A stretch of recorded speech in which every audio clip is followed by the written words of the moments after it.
Salut tout le monde. Salut. Il y a eu un petit souci petit souci technique. J'ai rien vu moi, j'étais pas là. Rien de dramatique. J'ai fait un misclick. Bonsoir à tous et on remercie nos amis peintres qui ont super bien vendu notre live. On remercie Clément et Guillaume. J'ai voulu faire un mélange de deux, j'ai voulu faire Guillaume. Le Guillaume. Le Guillaume. Le gliobastome. Ah ouais. Je suis un boss, bah non, parce qu'en fait mon Steam Deck est super loin, c'est pour ça, je suis avec la souris, j'ai cliqué trop vite. Ah, c'est les choses qui arrivent, c'est les choses qui arrivent. Mais aujourd'hui, on est là surtout là pour s'amuser, on va jouer. Parce que c'est bien beau de voir des mecs peindre des figurines, mais ils jouent jamais, ces abrutis. Eux, ils jouent pas. Ah, ils jouent pas. Ils sont là, derrière les règles, pour eux, c'est trop compliqué. Mais ils nous ont vanné, on vanne un petit peu. Chacun son tour. Alors, je suis accompagné de Kiyoshiro qui est juste là. Voilà. J'ai le retour de l'autre côté. Et j'ai le Dandy Meeples qui est juste là aussi. Et on va se retrouver donc sur Creepy Falls. Comme ça que ça dit? Ouais, Creepy Falls. Bien joué. Franchement, bien joué. Les cours marchent. Ouais, à force, ça marche. Donc là, le live va être divisé en deux parties. On va faire une première partie où c'est Kyo qui va parler pendant 1 heure. Il va nous expliquer les règles. Pas 1 heure. Pas 1 heure. On va essayer de faire ça court, une vingtaine de minutes. Ouais, une petite 10-15-20 minutes, grand maximum. À 5 minutes. Alors 5 minutes, un ludo-chrono, c'est parti. C'est ça, lui de chrono. Et puis après, on partira sur la partie complète et on essaiera de vous accompagner, je pense, jusqu'à 20h, 20h30, facilement. Easy. Je pense qu'on a fait l'intro. Alors, on me dit, tu veux qu'on parle de lecture de règles, Mathieu? Alors, je ne sais pas lire un Battle Tome, mais un Battle Tome de Warhammer, ce n'est pas des règles, c'est un fourre-tout. Il y a l'historique, il y a tout, c'est un fourre-tout. Donc, non, je peux passer un livre de règles. Désolé, monsieur. Le livre de règles de AOS, il fait 10 pages. Il est lisible, mais les Battle Tome, j'ai beaucoup de mal. Le sujet. Le sujet. Ah, le sujet, ouais. Ah oui, le sujet, je vais le mettre juste après. Non, mais t'inquiète pas, regarde, je l'ai mis de côté. Regarde, et là, je clique juste ici. Et là, c'est marqué la partie, tu vois. Et là, maintenant, ça va être les règles. Les règles, Creepy Falls. Voilà, donc là, on va faire le point sur les règles. Tu vas nous expliquer un petit peu le jeu, comment ça fonctionne. Ouais. Et puis, après, on enchaîne directement sur le jeu, quoi. On est désolé un peu pour le reflet, on peut pas faire beaucoup mieux en termes d'éclairage. Mais bon. Il est volontaire. L'éclairage, il est Alors, Creepy Falls. Creepy Falls, c'est un jeu de majorité.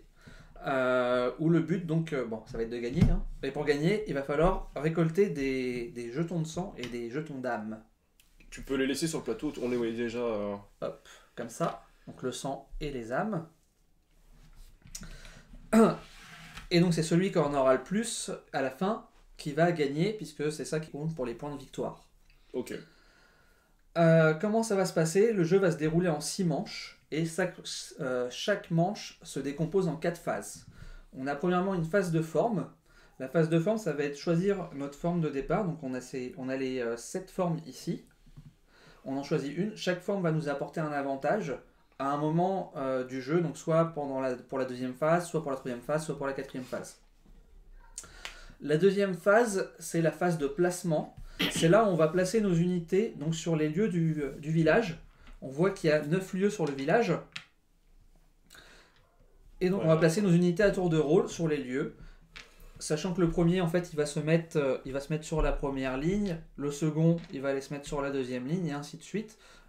Voilà. On n'est pas obligé de placer sur le premier, là c'est juste pour l'exemple. Ok. Et à la fin de cette phase de placement, il va y avoir une phase de résolution. C'est là où on va voir les majorités. Et donc celui qui est en majorité dans un lieu, il va pouvoir effectuer le premier avantage, le deuxième avantage. Et là, comme on n'est que à 3, sur la plupart des lieux, en fait, le troisième avantage, en fait, on n'y a pas accès. Ah, on a accès qu'aux 2 premiers. Donc il n'y aura que les 2 premiers qui auront accès aux avantages. Alors, juste, je te coupe 2 secondes, mais dites-nous dans le chat si visuellement vous voyez bien le plateau ou pas. On essaie de faire au mieux au niveau de la présentation, on essaie de zoomer au maximum le plateau.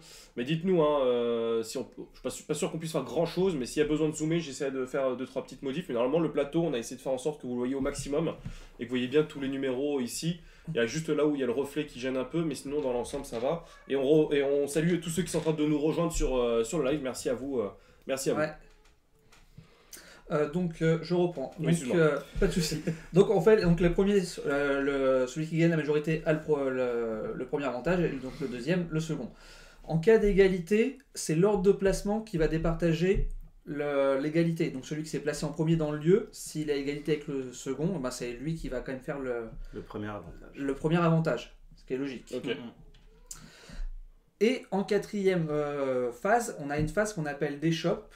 C'est une phase qui va nous permettre d'acheter des nouvelles unités et d'acheter des sorts qu'on trouve là dans le livre de sorts en bas de l'écran, qui vont nous donner des avantages pour tout le reste de la partie. Qui coûte aussi un peu cher, Voilà, je qui suppose. coûte, oui, en fait, ça coûte des grimoires, et nos unités, l'achat des unités va compter des points de corps et des points d'amulette. Donc sur le plateau, les points de corps, ça va être représenté par le cercle vert, les points d'amulette, le violet, et les grimoires, là, par le bleu. Vas-y, continue, cher. Donc, ça... Du coup, on voit plus, là, t'es devant la caméra. Ah ouais, excusez-moi. On t'entend, excuse-moi, c'est que je voulais fermer la porte. Donc voilà, donc ça c'est la mécanique de base, ça va être ça. À la fin de cette phase des shops, on peut donc qu'on a acheté, on va avoir une phase de vente, on va pouvoir vendre un certain nombre de nos ressources, de 1 à 5 du même type de ressources, donc soit corps, soit grimoire, soit amulette, pour acheter autant de points de sang. Donc si je vends 5 grimoires, je pourrais avoir 5 points de sang. Pour rappel, les points de sang avec les âmes, c'est ce qui rapporte les points de victoire pour la fin. Et on doit en défausser à la fin de chaque manche. Et en toute dernière chose, une fois que tout ça est fait, on rend la forme et on doit payer 2 points de sang. Et si on ne peut pas payer ces 2 points de sang, eh ben on doit détruire une de nos unités pour chaque point de sang qu'on ne peut pas payer. Ok. Dur. Et une unité coûte. Une unité coûte... Alors ça dépend. Ah ouais, ça dépend de chacune des unités. Donc, ça marche. Donc là, justement, on va passer sur les unités. On a différents types d'unités. On a les unités de base qui sont les ghouls. Si je remets en bleu ici, tac. Donc les ghouls qui ressemblent aux meeples classiques, ça c'est les unités de base. Elles valent 1 point de force et elles font rien de spécial. Et après, on a des unités spéciales. On a donc la momie, le loup-garou, la sorcière et le Frankenstein. Alors je vais piquer l'aide pour être sûr de ne pas me tromper. Ouais, y a pas de problème. Donc la momie, elle vaut 1 point. Et elle permet de... en fait, quand on va avoir déjà des unités sur un lieu, on pourra utiliser la momie et la placer sur un lieu où il y a déjà des unités. Ça va nous permettre de renforcer un lieu en fin de, on va dire de phase de placement pour pouvoir regagner une majorité. On a la créature de Frankenstein. Elle vaut 2 points quand elle est sur un lieu. Donc c'est comme si on avait 2 ghouls déjà, donc c'est déjà pas mal. Et en plus de ça, quand elle est sur le lieu... En la couchant, on peut activer son effet qui est qu'on peut replacer autant d'unités qu'on veut sur le lieu. Donc c'est assez fort. On a le loup-garou et la sorcière, eux ils sont un peu particuliers. Ces 2 unités-là, elles peuvent être jouées que seules. Donc on peut placer que un loup ou que une sorcière et que sur un lieu où il n'y a pas déjà des unités de notre camp. Ok. Donc c'est vraiment, voilà, on place que ça. Et l'intérêt de la sorcière et du loup-garou, alors déjà le loup-garou il vaut 2 quand même, donc ça peut quand même permettre de gagner, parfois de gagner un des avantages du village. Par contre la sorcière elle vaut 0. Mais en fin de résolution d'un lieu, le loup-garou il va permettre de voler une âme à chacun des autres joueurs. Présent sur le lieu. Présent sur le lieu, ouais. Et la sorcière, 2 âmes à chacun des autres joueurs présents sur le lieu. On remercie Pénélope qui vient de nous faire un petit raid avec 17 personnes. Merci. Coucou Pénélope, merci pour le raid et bonjour à tous ceux qui débarquent. Bah, voilà. Et ça follow. Et merci Brenda pour le follow. Merci pour le follow. Merci à tous, bienvenue sur Creepy Falls. Bienvenue sur Creepy Falls, ouais. Ouais, c'est le raid de la folie. En plus, vous arrivez au bon moment, on est en train d'expliquer tranquillement les règles, donc c'est cool. Merci à toi Pénélope.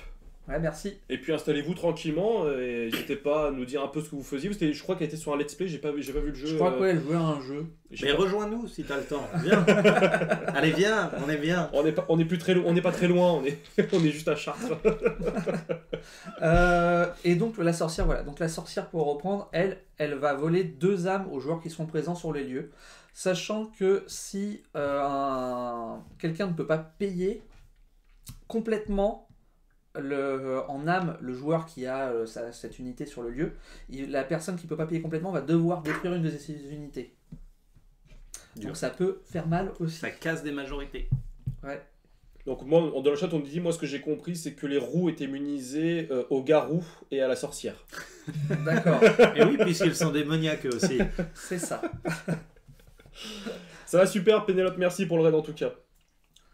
Ça va bien, merci. Et il y a aussi Jack Seller qui était avec nous aussi, qui est toujours avec nous. On a aussi GameStef qui nous a rejoint. J'ai vu qu'il y avait aussi Brenda. Brenda qui a follow. Ouais, il y a Philou qui nous dit qu'ils étaient sur un jeu Feel Good. Feel good. Feel Good.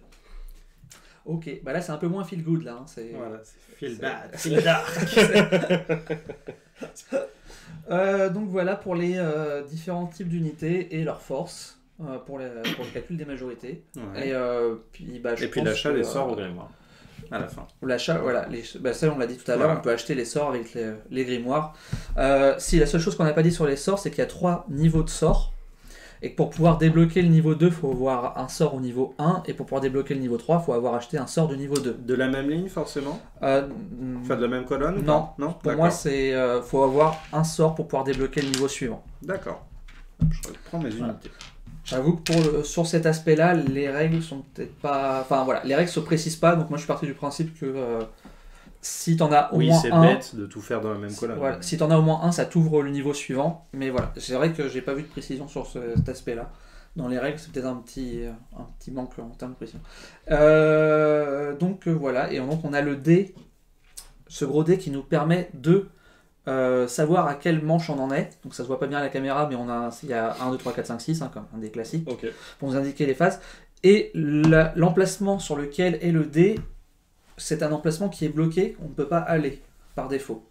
Donc voilà, donc il y a une des formes qui va permettre de prendre le dé et le mettre sur un autre lieu, et ça bloquera ce lieu, on ne pourra pas aller sur ce lieu. Ok.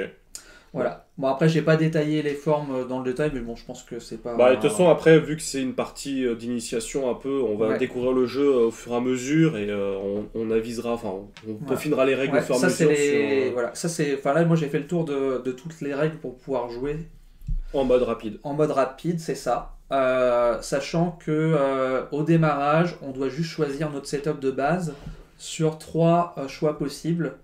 On peut avoir soit 5 ghouls, soit 4 ghouls, un Frankenstein et un point de corps, ou alors, si je dis pas de bêtises...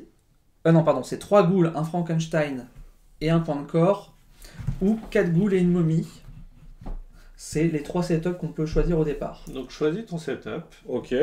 Bah, je vais prendre comme... Comme moi. Ouais. Donc 4 ghouls et un Frankenstein. Ouais. Alors normalement c'est 3 ghouls, un Frankenstein et un point de corps. Sauf que comme on joue à 3 joueurs, il y a un bonus. On prend une ghoul supplémentaire. Ok.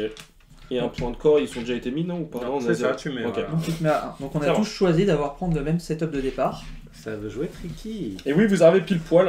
On joue dans le chat, on dit on arrive pile poil. Ouais, vous arrivez pile poil, on démarre tout juste la partie. Là. On va démarrer la partie, ouais. Tout début de la game. Eh bah écoute, je peux changer mon... Ouais. Donc là, voilà, là c'était les règles. Et maintenant, on va passer à la partie. Et on précise que sur YouTube, la vidéo était divisée en 2 parties. Donc pour ceux qui regarderont le replay, bah, une autre vidéo arrive juste après pour la partie complète. Et on salue YouTube aussi au passage. C'est toujours sympa de leur dire coucou. Même le chat, n'hésitez pas à leur dire coucou. Bisous YouTube. Bisous YouTube. Et maintenant, on attaque directement la partie.